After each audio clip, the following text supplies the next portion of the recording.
কি মা, তুমি আবার কষ্ট করে পানি নিতে আসলে কেন? আমাকে বললেই তো আমি নিয়ে যেতাম। না রে মা, তোকে দিয়ে আমার এত কাজ করাতে মোটে ভালো লাগে না।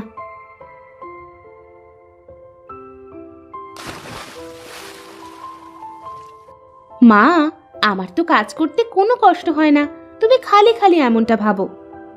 আমি সবই বুঝি রে মা, তুই কত ভালো, আর তোর বোন দুটো হয়েছে বদের হাড্ডি।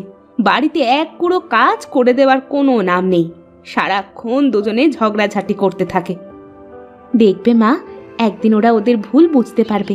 তুমি যাও মা, বাড়ির মধ্যে যাও, আমি আসতেছি।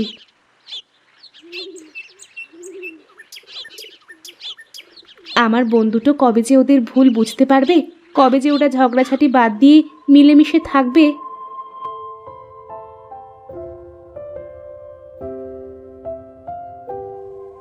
এই মিতু, এই ঋতু, ওঠ, অনেক বেলা হয়ে গেছে, মা কিন্তু বকবে তোদের। রোজ রোজ সকালে তোর কি কোনো কাজ থাকে না? দিলি তো এত সুন্দর ঘুমটা নষ্ট করে। সারা রাত ঘুমিয়েও তোদের হয় না? সকাল করে কেউ ঘুমিয়ে থাকে নাকি? ও কি করে বুঝবে শহরের মানুষের লাইফস্টাইল? ও কি কখনো শহরে গেছে না থেকেছে? আমারও তো জানা লাগবে না, তবে গ্রামে থাকলে গ্রামের মানুষের মতোই থাকতে হবে।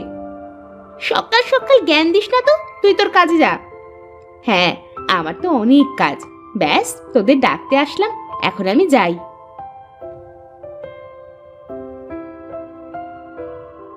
আজ সারাটা দিন যে কেমন যাবে কে জানে।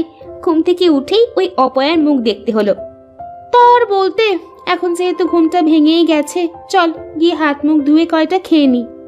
তুই এত খাওয়া খাওয়া করিস কেন রে? তোকে না বলেছি একটু কম কম খাবে, বেশি খেলে কিন্তু মোটা হয়ে যাবি, তখন আর তোর দিকে কেউ তাকিয়েও দেখবে না। তা ঠিকই বলেছিস তুই, চল চল এখন বাইরে যাই আগে, তা না হলে মা আবার কথা শুনিয়ে দেবে।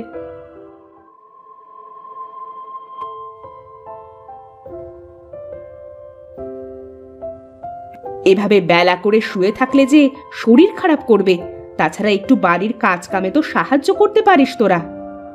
আমরা কেন কাজ করব? তোমাকে সাহায্য করার জন্য তো নিতু রয়েছে, ও তো সব কাজ পারে। নিতু তো সব কাজ পারে, আমাকে ঘরের কাজে সাহায্য করে, কিন্তু তোরা তোরা তো শুধু বসে বসে খাস আর রূপচর্চা করিস। শোনো মা, বাইরে ধুলোবালির ভিতরে কাজ করলে আমাদের চেহারা নষ্ট হয়ে যাবে, আর রান্নার কাছে তো যেতেই পারবো না। বলি, কাজ কাম না শিখলে বিয়ের পরে শ্বশুর বাড়িতে গিয়ে কথা শুনতে হবে যে। কি যে বলো মা, হ্যাঁ আমাদের কি আর যে সে ঘরে বিয়ে হবে? দেখো, আমাদের বিয়ে করার জন্য রাজা বাদশার ছেলেরা সম্বন্ধ নিয়ে আসবে। হ্যাঁ মা, আর 4-5টা কাজের লোক থাকবে, আমাদের কোনো কাজ করতে হবে না। তোদের এই অহংকারের কারণেই না তোদের কপালে কষ্ট চলে আসে। বাজে বকো না তো মা, এখন খাচ্ছি, একটু শান্তিতে দুমুঠ খেতে দাও তো। আহ মা, এখন এসব কথা না বললে কি তোমার হতো না? চুপ করো, ওদের খেতে দাও। আর হ্যাঁ, ওরা কেন কাজ করবে? আমি তো তোমার সব কাজ করে দিই। থাক, আর আমাদের হয়ে সাফাই গাইতে হবে না, তুমি আগুনে ঘি ঢালার লোক। চল মিতু, আমার খাওয়া শেষ।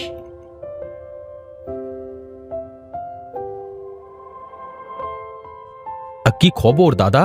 দিনকাল কেমন চলছে তোমার?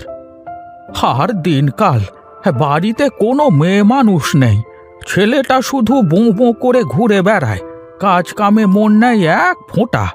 আমার এত বড় ব্যবসা সামলাবে তা না, বন্ধু বান্ধব নিয়ে খালি আড্ডাবাজি করে বেড়ায়, হতচ্ছাড়া। তা ধরে পারে একটা বিয়ে দিয়ে দাও না কেন? বিয়ে তো আর আমি করব না, বিয়ে করবে ছেলে। তা ও যদি রাজি না হয়, তাহলে আমি আর কিভাবে বিয়ে দেব? ও আচ্ছা, তাহলে এই ব্যাপার। আচ্ছা বিনোদ, তোর মেয়েরা বড় হয়ে গেছে না? হ্যাঁ, ওই আর কি, বড় হয়েছে। কিন্তু কেন? আমি কালকে তোদের বাড়িতে যাব, হলে তোর মেয়ের সাথে আমার ছেলেটার বিয়ে দিয়ে দেব। বেশ বেশ, এ তো খুবই ভালো কথা দাদা। তাহলে তুমি কালকেই একবার আসো আমাদের বাড়িতে, কেমন? ঠিক আছে ঠিক আছে, হ্যাঁ কালকে অবশ্যই যাব, কেমন? হ্যাঁ এখন তাহলে আমি উঠি, আমার আবার একটু গঞ্জে যেতে হবে।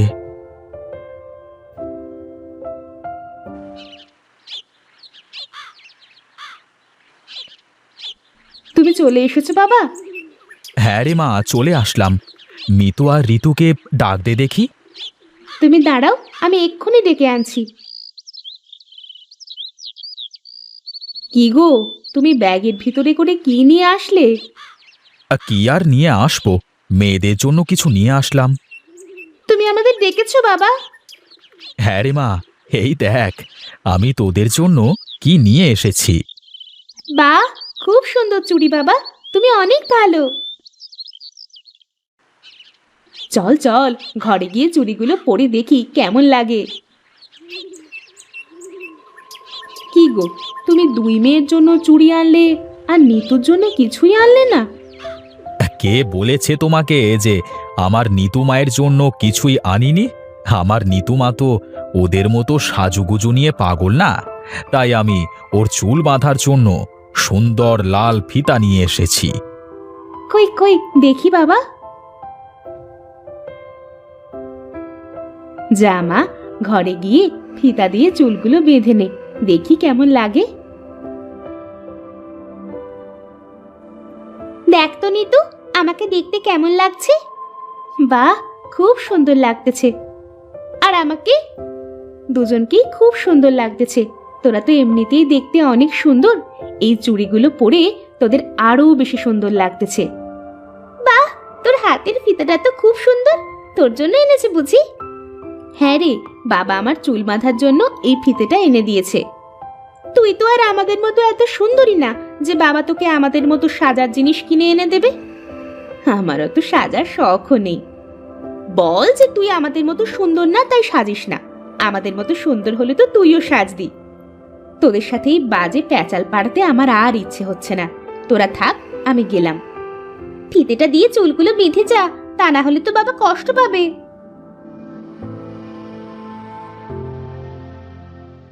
আজ আমার চেহারা সুন্দর না বলে ওরা আমার সাথে এমন করে, কেন যে আমি এমন হলাম?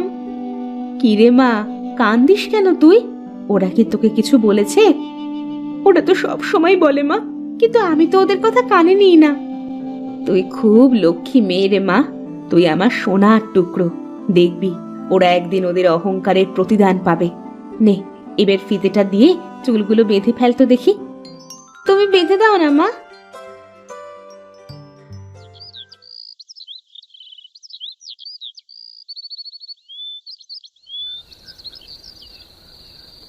কিরে নিতু, নিবি নাকি একটু ক্রিম মুখে?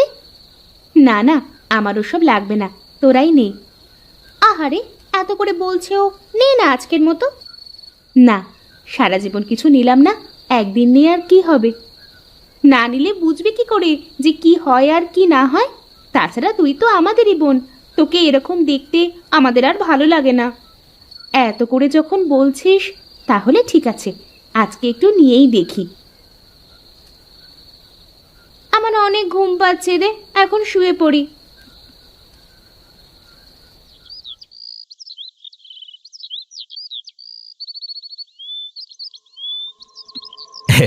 তাহলে শেষমেশ আসলেনি আমাদের বাড়িতে দাদা?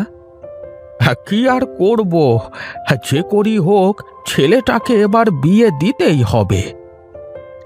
চাটা কেমন হয়েছে দাদা? খুব সুন্দর হয়েছে। কতদিন এরকম চা খাইনে। সেই যে গিন্নি চলে গেল, তারপর থেকে বাড়িটা কেমন যেন ফাঁকা ফাঁকা লাগে। গিন্নি, যাও যাও, তুমি ঘরের ভেতরে গিয়ে মেয়েদের নিয়ে আসো। হ্যাঁ হ্যাঁ, আমি এক্ষুনি যাচ্ছি।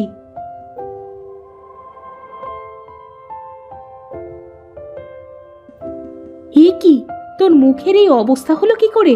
মুখে কি মেখেছিস? মা, কাল রাতে ওরা জোর করে আমাকে একটা ক্রিম মাখিয়ে দিয়েছে, ওরাও মেখেছিল, কিন্তু আমার কেমন যেন লাগতেছিল, তাই রাতেই মুখ ধুয়ে ফেলি। দেখেছিস তো, বেশি রূপচর্চা করতে গেলে কি হয়। এখন আমি ওনাকে কি বলবো? মা, আমরা আমাদের ভুল বুঝতে পেরেছি, তুমি নিতুকে সাথে করে নিয়ে যাও। হ্যাঁ মা, আমরা আমাদের এই কুৎসিত চেহারা নিয়ে মানুষের সামনে যেতে চাই নে। তুমি নিতুকেই সাথে করে নিয়ে যাও। দেখো নিতুকে কত সুন্দর লাগতেছে। নিতু সব সময় সুন্দর, তোরা তো তোদের এই চোখ দিয়ে কখনো দেখিসনি ওকে।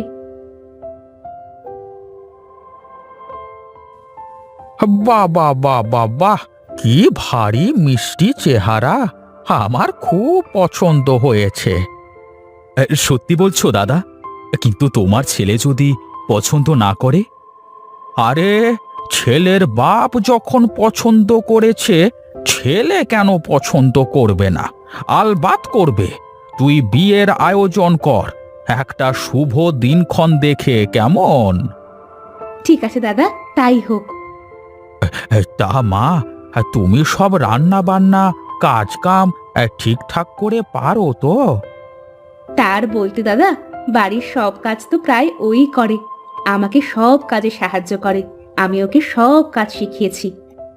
হ্যাঁ, বাহ বাহ বাহ বাহ বাহ। তাহলে তাহলে এখন আমি চলি, হ্যাঁ? খুব তাড়াতাড়ি আবার দেখা হবে।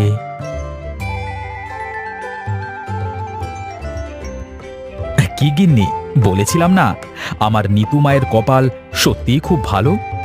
হ্যাঁ গো, সত্যিই তাই। দেখেছিস মা, তোরা যে রূপ নিয়ে অহংকার করতিস, আজ তার কি হলো? আমরা আমাদের ভুল বুঝতে পেরেছি বাবা। এখন থেকে আমরা আর কোনো অহংকার করব না। এখন থেকে মাকে বাড়ির সব কাজে সাহায্য করব। চল মা, ঘরে চল, বেশ কিছু কাজ করতে হবে।